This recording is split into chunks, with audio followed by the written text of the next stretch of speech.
Once, in a bustling seaside town, there lived a cat named Oliver. Unlike other felines who prowled the alleys, Oliver had a distinctive air about him, a confident strut and a sparkling blue collar that hinted at a mysterious past. He was not just any ordinary cat. He was the kind that ignited curiosity among the townsfolk and admiration among his fellow animals.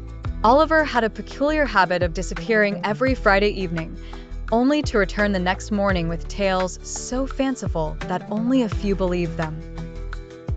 He spoke of secret meetings with aristocratic felines, moonlit dances, and feasts of the most delicious seafood. The animals of the town were captivated. In a small cafe, Oscar the wise old owl, Penelope the nosy parrot, and George the skeptical rat would gather to hear Oliver's latest stories. Each of them had a different reaction. Oscar with thoughtful nods, Penelope with excited squawks, and George with a skeptically raised eyebrow. One particular Friday, curiosity got the better of George. Determined to uncover the truth behind Oliver's tales, he decided to follow him. As the sun began its descent, casting golden hues across the cobblestone streets, Oliver set off on his usual path. George trailed behind, making sure to stay hidden in the shadows.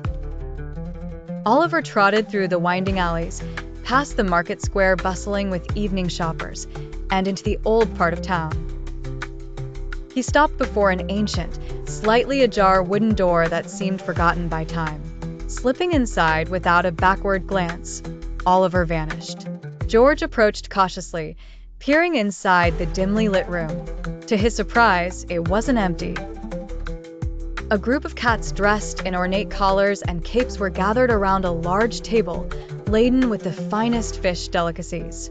It was as if George had stumbled into an entirely different world. In the heart of this gathering, Oliver stood introducing each new arrival to the others. This was no ordinary meeting. This was the Feline Society Gala, a secret, elite assembly of cats from neighboring towns and villages. George watched as the cats discussed topics ranging from art to philosophy, their discourse sophisticated, their manners genteel. Clearly, Oliver hadn't been fabricating his stories. If anything, he had understated the grandeur of these assemblies. By dawn, as the gala came to an end, George slipped away, careful to leave no trace of his attendance. As Oliver emerged the next morning, eyes sparkling with the remnants of the night's festivities, George was waiting at their usual spot. "So, it seems your tales are true after all, Oliver," George confessed, his skepticism replaced by awe.